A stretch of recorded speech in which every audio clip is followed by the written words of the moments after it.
আইসিইউতে জ্ঞান ফিরলেও গণ অধিকার পরিষদ সভাপতি নুরুল হক নূর এখনও শঙ্কামুক্ত নন। তার মাথায় রক্তক্ষরণ ও চোয়াল এবং নাক ফেটে গেছে বলে জানান চিকিৎসক। গঠন হয়েছে মেডিকেল বোর্ড। হাসপাতালে নূরের খোঁজ নিতে গিয়ে বিএনপির স্থায়ী কমিটির সদস্য আব্দুল মঈন খান এই হামলার নিন্দা জানিয়ে জড়িতদের দ্রুত বিচারের দাবি জানান। সাদিয়া কানিজকে সঙ্গে নিয়ে শাকিবুর রহমানের রিপোর্ট।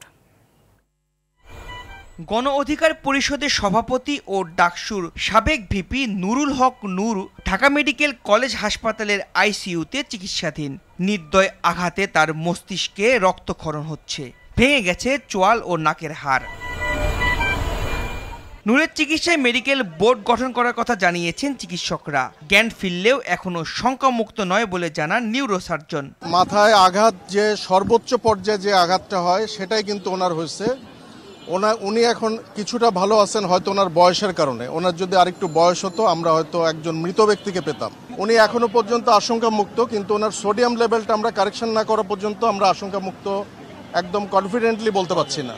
হাসপাতালে নূরের খোঁজ নিতে যান বিএনপির স্থায়ী কমিটির সদস্য আব্দুল মঈন খান। ঘটনায় জড়িতদের দ্রুত আইনের আওতায় আনার দাবি তার। তাকে এই নির্মম নির্যাতনের শিকার হতে হবে, এটা বাংলাদেশের কোনো মানুষ মেনে নিতে পারে না। গতকাল নূরের উপরে যে ঘটনা হয়েছে, যে অত্যাচার হয়েছে, যে জুলুম হয়েছে, সেটার জন্য এদেশে আর কোনোদিন পুনরাবৃত্তি না ঘটে।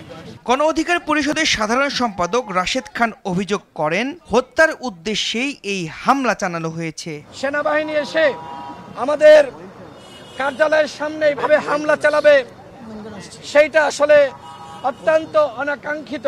আমরা মনে করছি হত্যার উদ্দেশ্যে পরিকল্পিতভাবে নুরুল হক নূরের উপর গতকাল হামলা করা হয়েছে।